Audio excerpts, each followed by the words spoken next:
So I cut my head open at work today, and it got me starting to think about physics.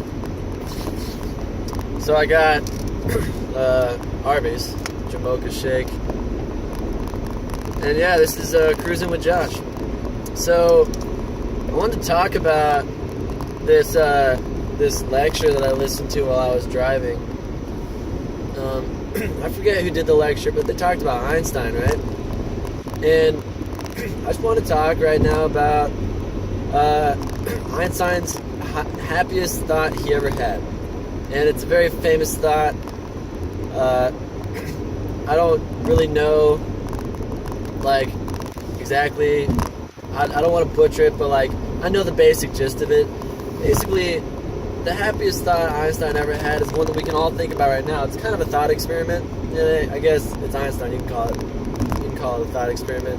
But basically, I'm not gonna do this while I'm driving. But like, you sit there, say in your seat, and you just, instead of figuring out your surroundings, and instead of analyzing the world around you, just be in the world around you, and let things happen, and just feel what's happening naturally without you actually doing anything to it. And if you search Einstein's happiest thought or something like that, like, it'll probably come up. But basically, it's a thought experiment where you just live in the moment, basically.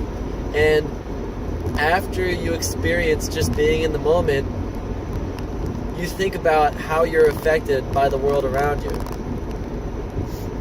So it's like stages, right? And this is where he thought up the new idea of gravity. Not new anymore, but it's where he thought of gravity not being a force. It's more of like a curvature of space-time. You know, it's like what he did. And yeah, my head hurts.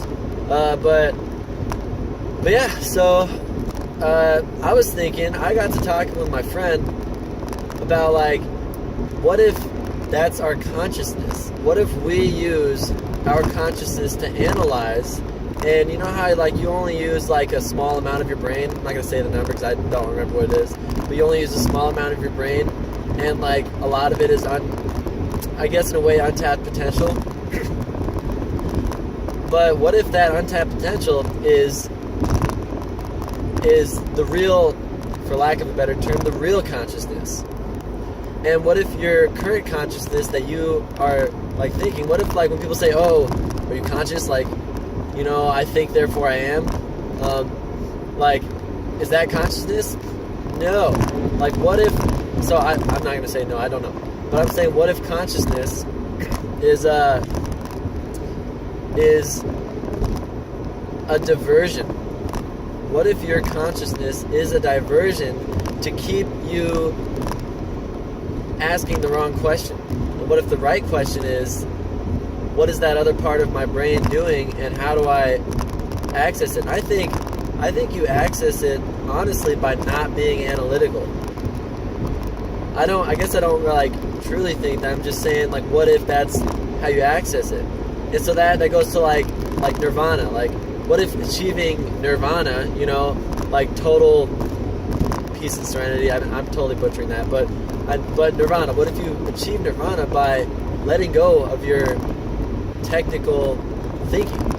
And what if that's how you access the other part of your brain? Normal people aren't ready to access that part of the brain. It's what I want to call the true consciousness. What if it is? And people spend their time trying to figure out what consciousness is, but what if that's the wrong question to be asking? What if the right question to be asking is, why is consciousness in the way of our real form? Why is consciousness there? What if it's blocking us from the truth? And honestly, maybe it needs to, because we can't handle the truth. You can't handle the truth. What if you can't handle the truth? What if there's more truth? You know, like, you know how you see, like, only a certain amount of the color spectrum, like a small visible portion of visible light, and there's a bunch more that you can't see, like infrared, ultrasonic, ultraviolet, ultrasonic sound. But what if, like bees, for example, can see ultraviolet. I think. So what if the truth is us, for lack of a better example, being able to see all of that, the visible spectrum as well as all these other spectrums that we can't see, like X-rays, radio waves, all these lights that we can't see. What if that's just part of this untapped potential of our brain? And I say potential, but what if it's not potential? What if it's necessary that we can't access it because we're not ready for it yet? So that's some food for thought. And this was Cruising with Josh. I'll see you next time.